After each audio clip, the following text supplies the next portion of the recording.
పొరుగునున్న China, పాకిస్తాన్లు యుద్ధ విన్యాసాలు చేస్తున్నాయి. ఇటీవల అమన్ 2025 పేరుతో పాకిస్తాన్ నేవీ డ్రిల్స్ ప్రారంభించింది.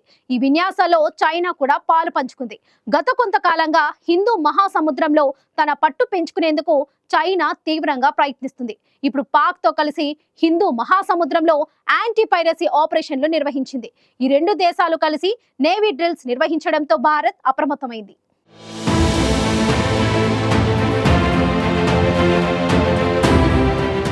దాయాది దేశం పాకిస్తాన్ మరోసారి కవ్వింపు చర్యలకు దిగుతోంది. ఇటీవల పాక్లో జరిగిన జమ్మూ కాశ్మీర్ సంఘీభావ సభలో పాల్గొన్న ప్రధాని షెహబాజ్ షరీఫ్ భారత్లో చర్చలకు సిద్ధంగా ఉన్నామన్నారు.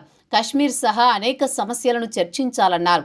అయితే అది జరిగిన కొద్ది రోజులకే అమన్ 2025 పేరుతో యుద్ధ విన్యాసాలు నిర్వహిస్తోంది. ఈ యుద్ధ విన్యాసాల్లో తాజాగా చైనా కూడా భాగస్వామ్యమైంది. హిందూ మహాసముద్రంలో ఎప్పటినుంచో చైనా తన ప్రభావాన్ని పెంచుకునేందుకు ప్రయత్నిస్తోంది. తాజాగా పాక్ చేస్తున్న నేవీ డ్రిల్స్లో చైనా కూడా చేరడంతో భారత్ ఆందోళన వ్యక్తం చేస్తోంది. ఫిబ్రవరి 7 నుంచి 12 వరకు జరుగుతున్న ఈ విన్యాసాల్లో మొత్తం 32 దేశాలు పాల్గొంటున్నాయి. వీటిలో America, Japan, Italy, Malaysia, China వంటి దేశాలు ఉన్నాయి. ఈ విన్యాసాల్లో చైనా పీపుల్స్ లిబరేషన్ ఆర్మీ నేవీకి చెందిన guided missile destroyer, helicopter, marine దళాలు పాల్గొన్నాయి. చైనా సీనియర్ మిలిటరీ అధికారులు కూడా ఈ విన్యాసాలకు హాజరయ్యారు. హిందూ మహాసముద్రంలో యాంటీ పైరసీ సముద్ర బందిపోట్లను ఎదుర్కొనేందుకు ఆపరేషన్లు నిర్వహించడం, సముద్ర మార్గాలను రక్షించడం ఈ విన్యాసాల ముఖ్య ఉద్దేశాలుగా పేర్కొన్నారు.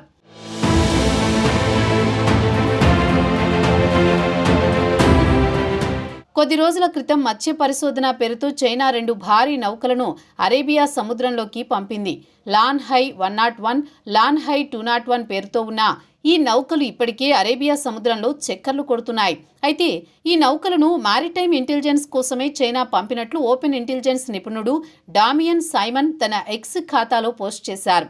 చైనా ఈ నౌకలను మాల్దీవుల్లోని చైనా అనుకూల ప్రభుత్వ అనుమతితో పంపించినట్లు తెలుస్తోంది. లాన్ హై 101 నౌకలో అండర్ వాటర్ డ్రోన్లు, రిమోట్ వెజల్స్ ఉన్నట్లు అనుమానిస్తున్నారు. వీటి ద్వారా సముద్ర గర్భాన్ని మ్యాపింగ్ చేయగలిగే సామర్థ్యం ఉన్నట్లు చెబుతున్నారు. ఇటీవలే చైనా టిబెట్లో అత్యంత ఎత్తైన ప్రదేశంలో సైనిక విన్యాసాలను ప్రారంభించింది.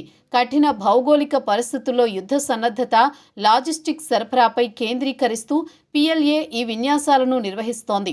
జనవరి 15న ఇండియన్ ఆర్మీ డేకి ముందే ఈ విన్యాసాలు మొదలవడం వ్యూహాత్మక చర్యగా కనిపిస్తోంది. ఈ విన్యాసాలను షింజియాంగ్ మిలిటరీ కమాండ్కు చెందిన రెజిమెంట్ నిర్వహిస్తోంది.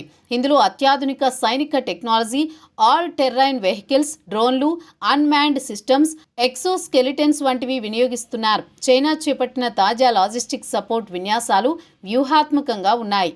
అత్యంత ఎత్తైన ప్రాంతాల్లో యుద్ధ సమయంలో దళాలకు పరికరాలు, ఆహారం వేగంగా సరఫరా చేయడం వీటిలో ప్రధాన భాగం.